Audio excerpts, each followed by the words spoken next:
আসসালামু আলাইকুম। আপনারা সবাই কেমন আছেন? আমি তো আলহামদুলিল্লাহ ভালো আছি। জানেন, আমি গিয়েছিলাম হস্তশিল্প মেলাতে।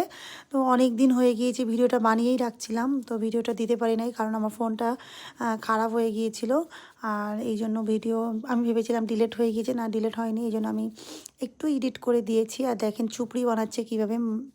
আর এগুলো সব হাতে বানানো চুড়ি, খুবই দাম কম ছিল। আর মেলাটা মনে হয় 2-3 দিন এরকম ছিল। হাতে বানানো হার এত সুন্দর, এত মানুষ কিনছিল, মানে কি বলবো, এত ভিড় ছিল।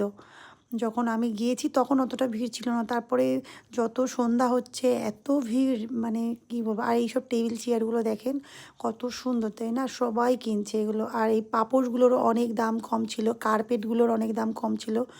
আর কোয়ালিটি কোনো কথা হবে না, মানে এত ভালো কোয়ালিটি। আর এখানে খুবই সুন্দর জায়গাটা, আর পরিবেশটা এত সুন্দর, মানে যে যাবে তারই মানে মন বসে যাবে। মানে মেলাটা ঘুরতেও ভালো লাগবে, বসতেও ভালো লাগবে। আর খুবই সুন্দর জায়গাটা।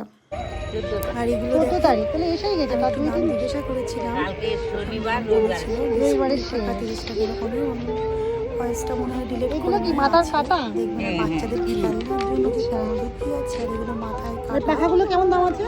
আর খুবই সুন্দর, 30, আমার 20, দেখে মন ভরে 10। গেছে।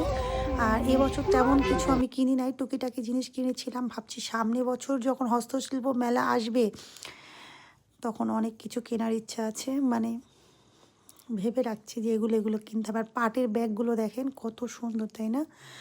আর খুবই সুন্দর। আর হাতে বানাচ্ছে, মানে ওই বউটা হাতে বানাচ্ছে, আমি অনেকক্ষণ দাঁড়িয়ে দাঁড়িয়ে দেখছিলাম। খুবই সুন্দর হাতের কাজগুলো দেখেন। আর পুতুলগুলো দেখেন, বাচ্চাদের খেলনার জন্য খেলনার কোনো অভাব নাই, মানে এত সুন্দর সুন্দর খেলনা আছে ওখানে বাচ্চাদের জন্য। আর দেখেন ঘরে সাজানোর জন্য জিনিসপত্র এত সুন্দর, মানে চোখ জুড়িয়ে যাচ্ছিল। আর মাটির জিনিস এত ছিল, মানে আমার তো ভিডিও ডিলিট হয়ে গিয়েছে, অনেক ভিডিও। মাটির জিনিসগুলো এত সুন্দর, আমি মনে হয় জীবনে চোখে দেখি নাই, মানে এরকম। আর ফিনিশিংগুলো এত সুন্দর, মাটির জিনিসের ফিনিশিংগুলো। আর ওই মানুষগুলো নাকি বাইরে থেকে আসছে, এই জন্য বাইরে থেকে আসছে, আমাদের এই কলকাতার মানুষ না।